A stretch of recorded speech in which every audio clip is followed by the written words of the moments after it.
אבא שלי היה מלך הר הבית, הוא היה הבן אדם שהתחיל את הר הבית, ואבא שלי אמר גם... צריך לזכור, הוא תקע בשופר בשחרור ירושלים. אבל הוא השתלט על הר הבית באותו יום.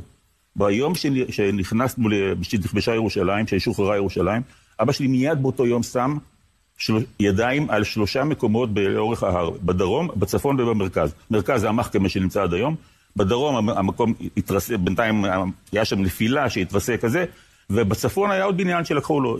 עכשיו, דיין ציווה עליו להוציא את זה. והיה מלחמת עולם בינו לבין דיין, ובמלחמה הזאת הוא הפסיד. והוא הפסיד כי עשו לו, דיין רימה אותו, אבא שלי היה איש של אמת. דיין רימה אותו, והוליך אותו שולל, ואבא שלי לא ציפה לתת לו רמאויות. זאת אומרת, אבא שלי קבע תפילה לשבת נחמו הראשונה של 50,000 איש, אז היה כמות גדולה מאוד, על הר הבית. ופרסמו את זה בכל המודעות ובכל הסיפורים והכל.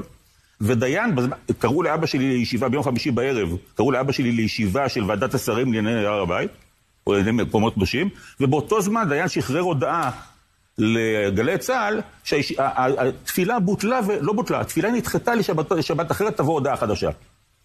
וזהו, זה גמר את זה כבר. עכשיו, אבא שלי לא ציפה שמישהו יכול לשקר. והוא נתן את המפתחות לוואקף, דיין. דיין נתן את המפתחות לוואקף. אבא שלי אמר, באמת, אבא שלי אמר שאם יש מישהו שהוא משוכנע, שהוא נצלה בגיהנום, זה דיין.